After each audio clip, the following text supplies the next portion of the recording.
A história de hoje é da autora Sandra Imone, Beto Brasil, em Adivinhe o que é folclore. Ai!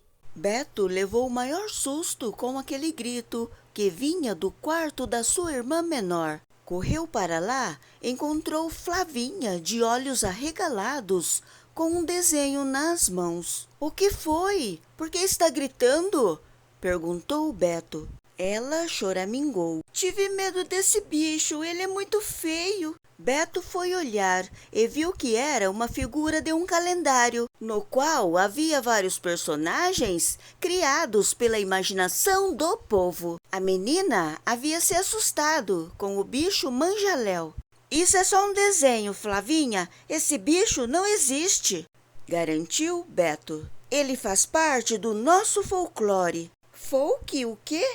Estranhou Flavinha. Folclore. Folclore quer dizer um montão de coisas que o povo inventa ou acredita e vai passando de pai para filho. Podem ser histórias, brincadeiras, danças, festas, comidas. Flavinha animou-se. Tirando esses monstros feiosos, parece que é divertido.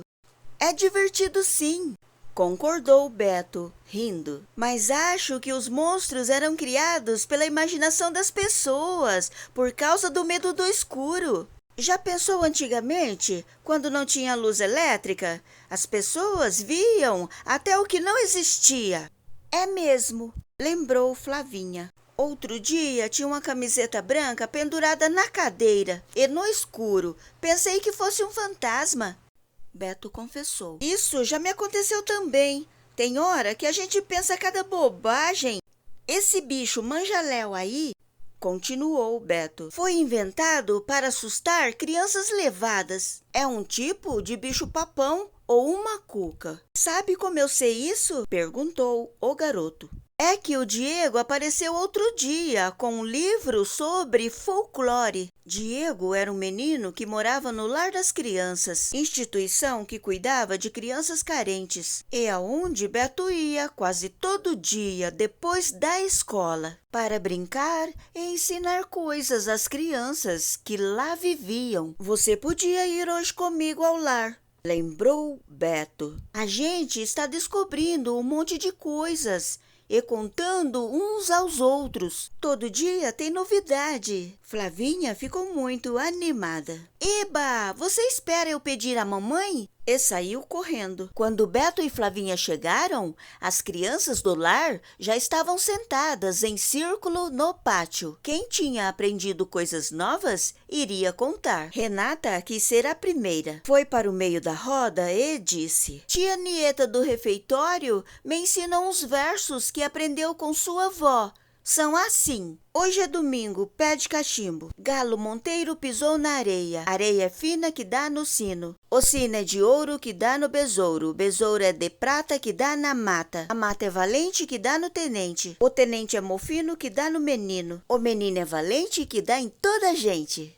Em seguida, Pingo quis falar. Lembrei uma brincadeira que a dona Ângela costureira me ensinou. É a do gato e rato. Levantem, que eu ensino. As crianças ficaram de pé e deram-se as mãos. Pingo falou que a Ninha ia ser o gato e Beto o rato. A Ninha ficou do lado de fora da roda e Beto do lado de dentro. Pingo ensinou o que cada um deveria fazer. A Ninha então perguntou: O senhor rato está em casa? Todas as crianças responderam. Não, a Ninha insistiu. A que horas ele chega? Ao meio-dia, disseram todos. A roda começou a girar, enquanto as crianças em coro cantavam as horas. 1 hora, 2 horas, 3 horas, até chegar ao meio-dia. Naquele momento, todas soltaram-se as mãos. E o gato Aninha entrou na roda para caçar o rato Beto, que tratou de correr, saindo e entrando na roda para escapar. Foi uma correria. Aninha, que tinha as pernas mais compridas,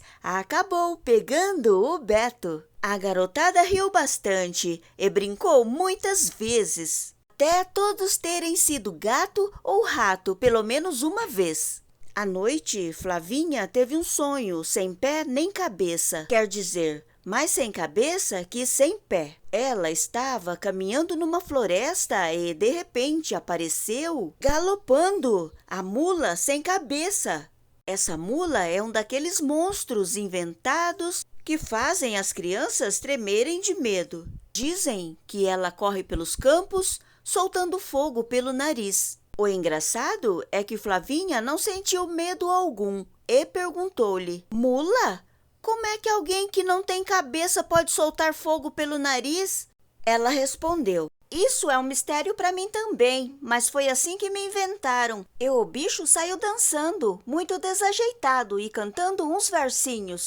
Meio-dia, panela no fogo, barriga vazia, macaco torrado que vem da Bahia. Panela de doce para Dona Maria. No dia seguinte, Beto contou que em todas as regiões do Brasil existem festas tradicionais muito antigas que acontecem nas ruas, sempre na mesma época do ano. Uma delas é o Bumba Meu Boi. Essa festa é um tipo de teatro.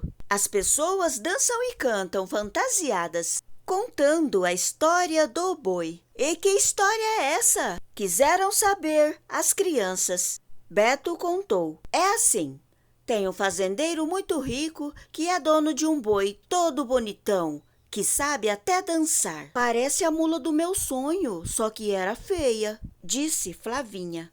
Ninguém entendeu e Beto continuou.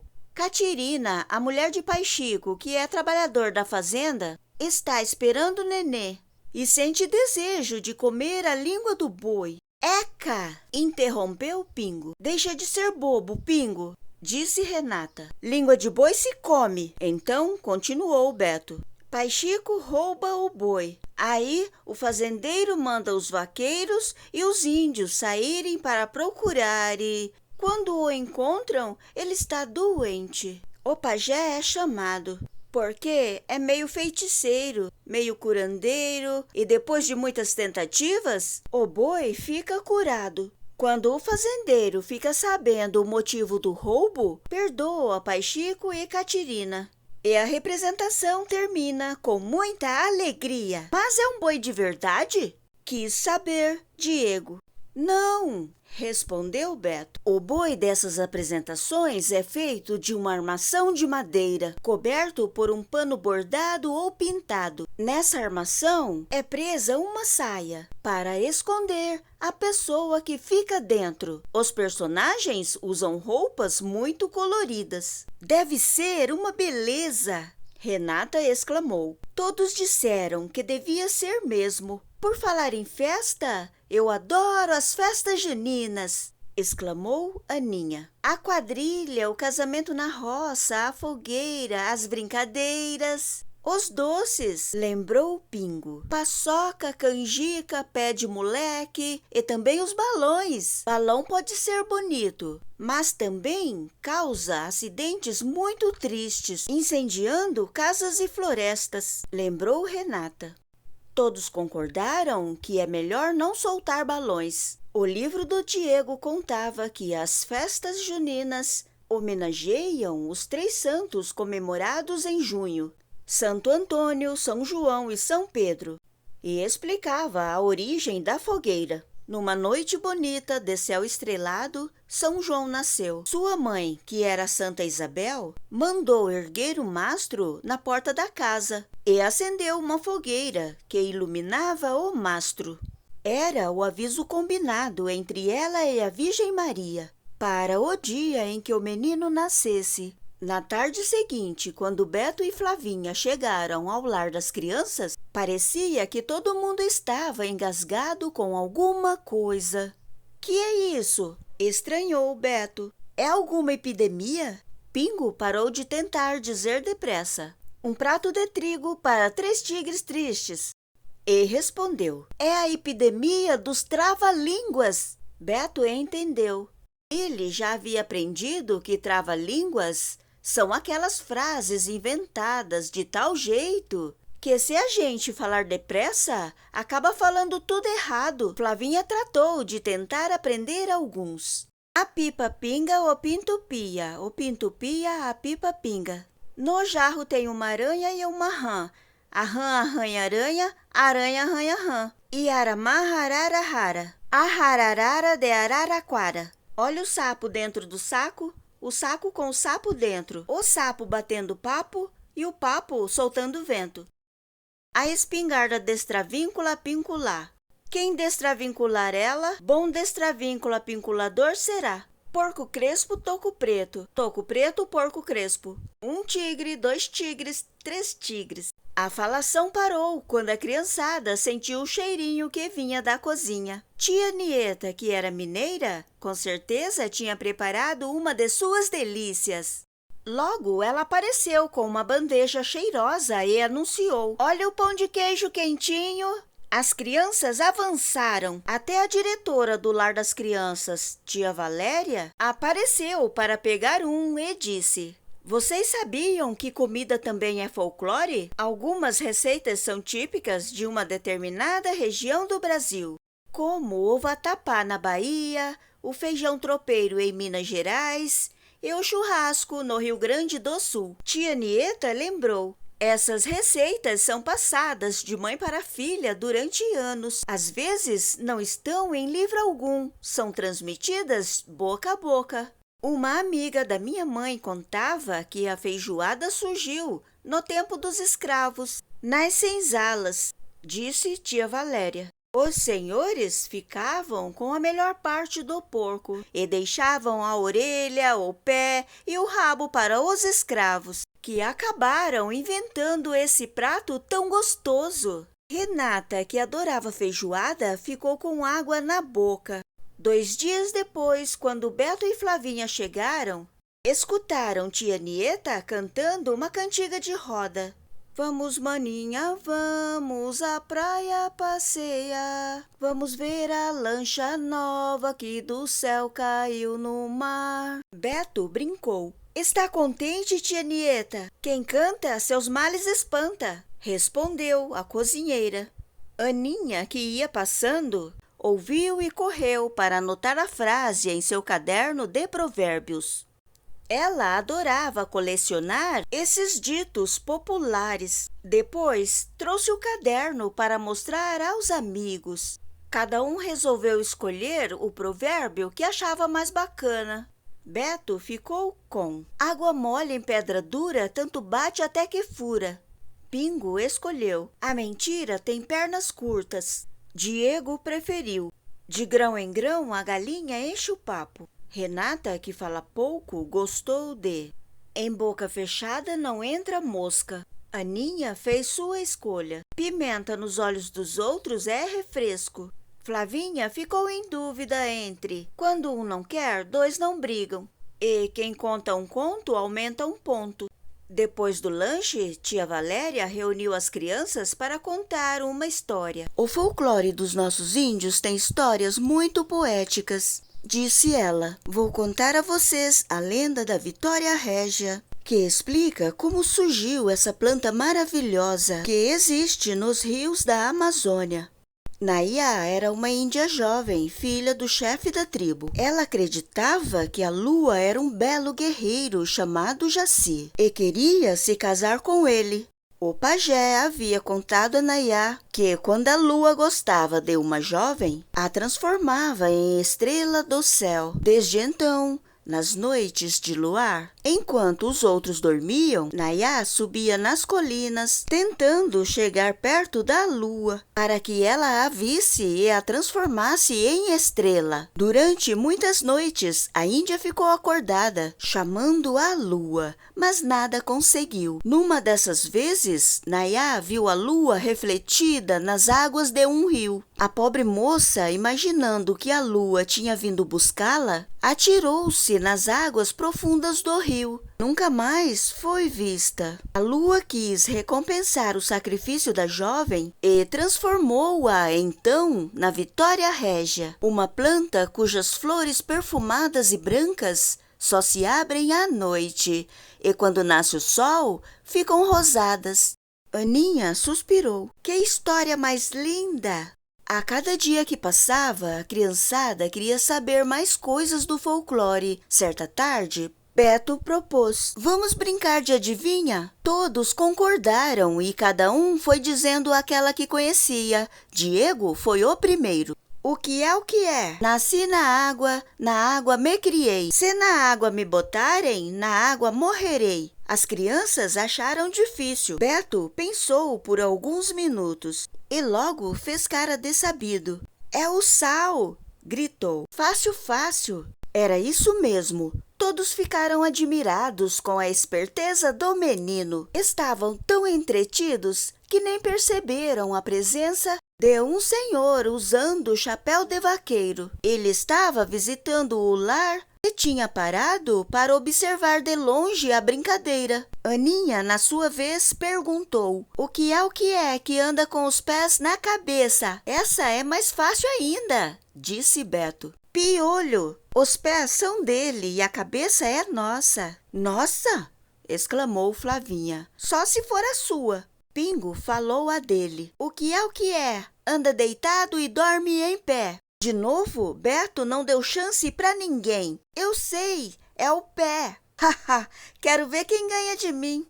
Ah, assim não tem graça, reclamou Diego. A gente não tem tempo nem de pensar. Prefiro brincar de outra coisa. Beto era mesmo bom em adivinhações, mas viu que tinha exagerado, não dando chance aos outros. Pediu desculpas e concordou em se divertir com os brinquedos folclóricos que a tia Nieta tinha trazido. Peão, corda de pular, bolinhas de gude, peteca. Nisso, tia Valéria veio chamar o Beto.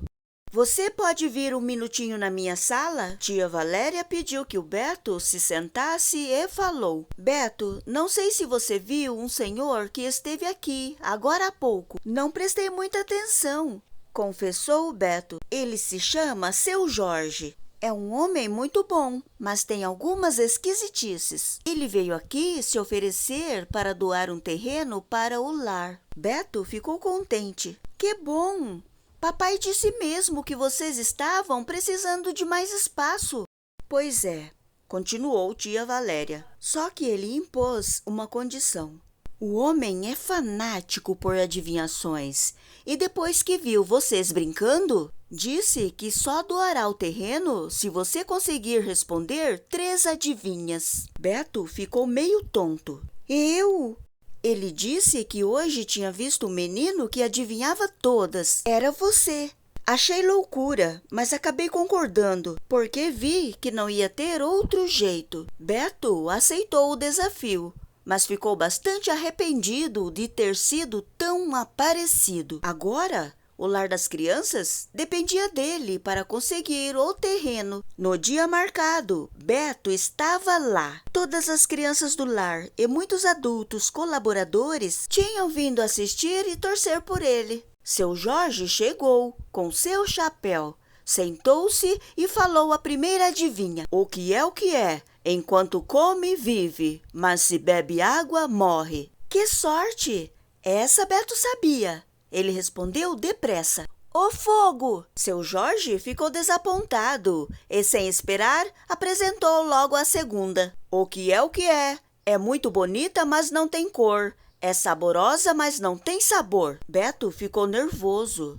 Todos ficaram em silêncio, esperando sua resposta. Ele fechou os olhos, pensou e sorriu. A água! Tinha acertado de novo. Seu Jorge ficou mais desapontado ainda. Faltava uma. Ele perguntou bem depressa. Qual é a parte do corpo humano que, tirando uma letra, fica vazia? Beto ficou pálido. Não tinha a menor ideia da resposta. O silêncio das pessoas foi tão grande que se podia ouvir o zumbido de uma mosca. Beto pensou. E agora? Não vou conseguir. Por que fui inventar essa brincadeira de adivinhação? E, aborrecido, falou baixinho. Eu e minha grande boca. Sem perceber, Beto tinha falado a última palavra, boca, mais alto, e todo mundo ouviu. Seu Jorge ficou em pé e jogou o chapéu no chão. A resposta era boca, que sem o B fica oca.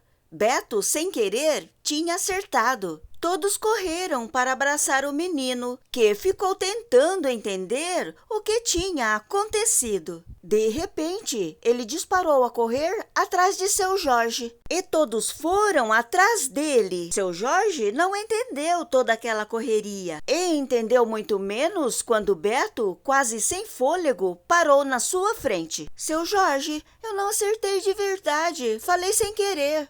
As crianças e os adultos também pararam, e a alegria morreu quando ouviram o que Beto tinha dito. Mas seu Jorge sorriu e falou: acertou sim, Beto. Se não foi antes, foi agora, vindo contar a verdade. Você é motivo de orgulho para o lar das crianças. E fico muito feliz de doar o terreno. Isso vale muito mais que essa bobagem de adivinhação. Naquele momento, a gritaria foi geral. Todo mundo pulou, riu, se abraçou, dançou. Foi tanta alegria que adultos e crianças passaram a tarde brincando de pique, de pipa, de ovo choco, de roda, de amarelinha. Fim.